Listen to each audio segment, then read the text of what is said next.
Ria Shangsha Jivone new today vlogs. Please like, share and subscribe. And watching please full video. যাদের ছোটোবেলার কথা খুব মনে পড়ে আজকে শুধু তারাই আমার ভিডিওতে লাইক করবে। আজকে এমন একটা জিনিস নিয়ে চলে এসেছি যেটা দেখলে আমাদের ছোটোবেলার কথা ভীষণ মনে পড়ে, কিন্তু এটার নাম কি আমি বলবো না। তোমরা কারা কারা এটার নাম জানো আমাকে অবশ্যই কমেন্টে জানিও। এটাকে কি বলে?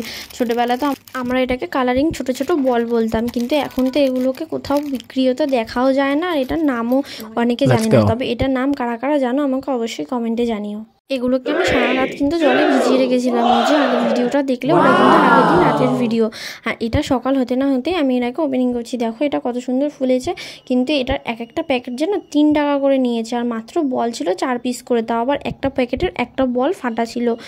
তোমাদের কাদের বাড়ির সামনে এখনও এগুলো বিক্রি হয় বা পাওয়া যায় আমাকে কিন্তু অবশ্যই জানিও। এগুলোকে দেখো হাতে নিয়ে কি ভালো লাগছে। এগুলোকে নিয়ে ছোটোবেলা আমরা খুব খেলতাম। আর এই যে গোলাপগুলো দেখছো, এগুলো ছোটোবেলায় আমি দেখতাম আরও অনেক রকমের থাকতো, পাখি থাকতো, আরও অনেক রকমের থাকতো, কিন্তু এখন তো আর দেখা যায় না। আমি অনেক খুঁজে খুঁজে এগুলো কিনে নিয়ে এসেছিলাম। ওদিকে আমার আবার নিচে ডাক পড়েছে। ও মা, গিয়ে দেখি বর এখানে কালো প্যাকেট নিয়ে কী সব খোলাখুটলি করতে বসে গেছে। আমি তো বুঝতে পারছিলাম না এটা প্যাকেটে কি। আমি অনেকক্ষণ ধরে জিজ্ঞেস করছিলাম এটা কি। ও মা, তারপরে দেখলাম যে এখানে আমার বর কাঁকড়া আনবক্সিং করতে বসেছে। ও মা, কাঁকড়াগুলো দেখো কি বড় বড়। এত বড় বড় কাঁকড়া আমি জীবনেও দেখিনি বাবা। এর আগে কয়েকদিন আগে আমাদের বাড়িতে চিটি কাঁকড়া নিয়ে আসা হয়েছিল, যেটা আমি ছাড়াতে একটু সাহায্য করেছিলাম, কিন্তু সেটা ছাড়িয়ে খাওয়ার পর মানে রান্না করে খাওয়ার পর আমার শরীর প্রচণ্ড খারাপ হয়ে গেছিলো। সেই জন্য আজকে দেখো ওরা বড় বড় কাঁকড়া নিয়ে এসছে। এই কাঁকড়াগুলো যে কাটবে কী করে আমার তো ভেবেই ভয় লাগছে। এইগুলো তো কিছুই না। এই দেখো, এইটা হচ্ছে সবচেয়ে বড় কাঁকড়া। আমার বর আবার এটা তুলেও দেখাচ্ছে।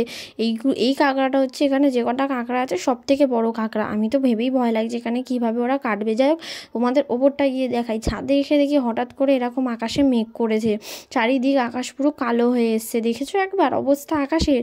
দেখে মনে হচ্ছে এক্ষুনি যেন খুব জোরে নামবে। তোমরা তো নিজেরা দেখতেই পাচ্ছ আমাদের আকাশটা আছে কী অবস্থা। তার উপর আমাদের ছাদের অবস্থা দেখো, একটু বৃষ্টি পড়লেই ছাদে খালি জল জমে আর শ্যাওলা হয়ে যায়। এটা দেখো আমাদের মুরগির ঘর। এটা মুরগির ঘর বলা ভুল, কারণ এটা অ্যাকচুয়ালি ছিল একটা পায়রার ঘর। কারণ দেখো এখানে দেখো পায়রার খোপ তোমরা দেখতেই পাবে। আমার বর আগে বিয়ের আগে পায়রা পুষতো, এটা ছিল পায়রার ঘর। এখন পায়রা তো আর পোষে না, ওই জন্য ঘরটাতে মুরগিই থাকে। এইদিকে ওকে দেখো চুপচাপ মুখ বেজাল করে দাঁড়িয়েছে। আমি নিচে এসে দেখি এখানে বাবা কাঁকড়া কাটতে বসে গেছে। আর নিচে যাইনি, আমি ওপর থেকে চুপি চুপি ভিডিও করে নিয়েছি, কারণ আগের দিন কাঁকড়া ছাড়িয়ে আমার অবস্থা খারাপ হয়ে গেছিলো। আজকে ওই জন্য আমি আর কাঁকড়া কাটার ধারে বারেও যাইনি। আর হ্যাঁ, তোমরা যাচ্ছ কোথায়? আজকের ব্লগটা কেমন লাগলো সেটা অবশ্যই আমাকে কমেন্টে জানিয়ে দিও। টাটা।